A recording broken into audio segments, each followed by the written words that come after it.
आज हम आपको ऐसी कथा के बारे में बताने जा रहे हैं जिसका पुराणों में वर्णन मिलता है।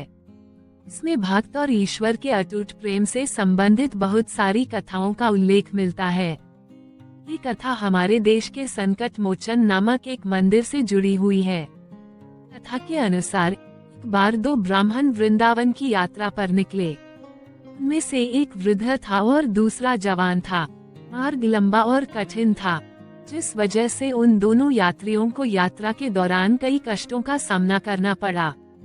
उस समय आज की तरह रेलगाड़ियों और बसों की सुविधा उपलब्ध नहीं थी। यात्रा के दौरान युवा ब्राह्मण ने वृद्ध व्यक्ति की खूब मदद की, जिसकी वजह से वृंदावन पहुंचकर उस वृद्ध ब्राह्मण ने कृतज्ञता जताते हुए कहा कि बेटे, तुमने मेरी खूब सेवा की है। मैं तुम्हारा अत्यंत कृतज्ञ हूँ। सेवा के बदले मैं तुम्हें पुरस्कार देना चाहता हूँ। पर उस युवा ब्राह्मण ने पुरस्कार लेने से मना कर दिया, जिसके बाद वृद्ध व्यक्ति हट करने लगा।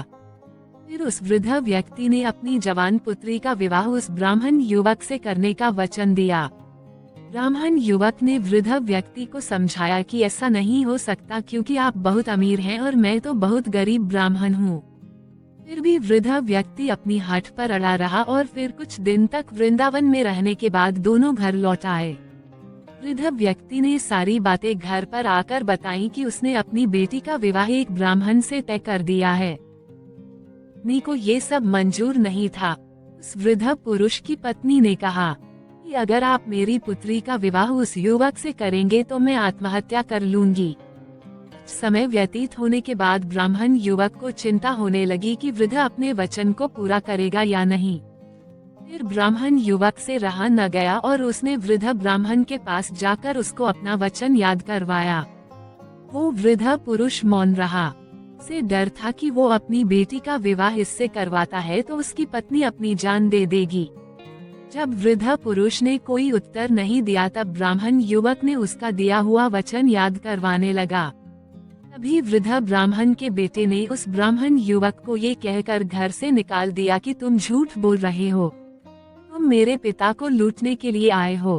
फिर ब्राह्मण युवक ने कहा कि ये सारे वचन तुम्हारे पिताजी ने बालाजी के सामने दिए थे। तब वृद्ध व्यक्ति का ज्येष्ठ पुत्र, जो बालाजी को नहीं मानता था, युवक को कहने लगा कि अगर तुम कहते हो कि बालाजी इस बात के साक्षी हैं तो यही सही।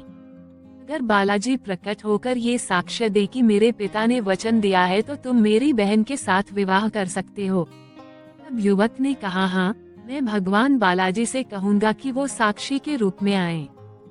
से भगवान बालाजी पर पूरा विश्वास था कि वे उसके लिए जरूर आएंगे। फिर अचानक संकट मोचन की मूर्ति से आवाज सुनाई दी कि मैं तुम्हारे साथ कैसे चल सकता हूँ, मैं तो मात्र एक मूर्ति हूँ। तब उस युवक ने कहा कि जब मूर्ति बात कर सकती है तो साथ भी चल सकती है। तब भगवान बालाजी ने युवक के समक्ष एक शर्त रख दी कि तुम मुझे किसी भी दिशा में ले जाना, मगर तुम पीछे पलटकर नहीं देखोगे।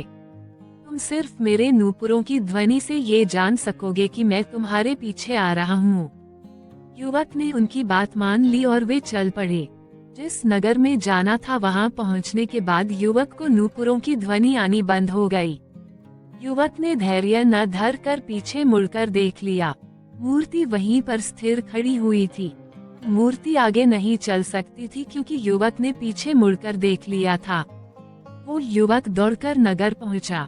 सब लोगों को इकट्ठा करके बोलने लगा कि देखो, भगवान बालाजी साक्षी रूप में आए हैं।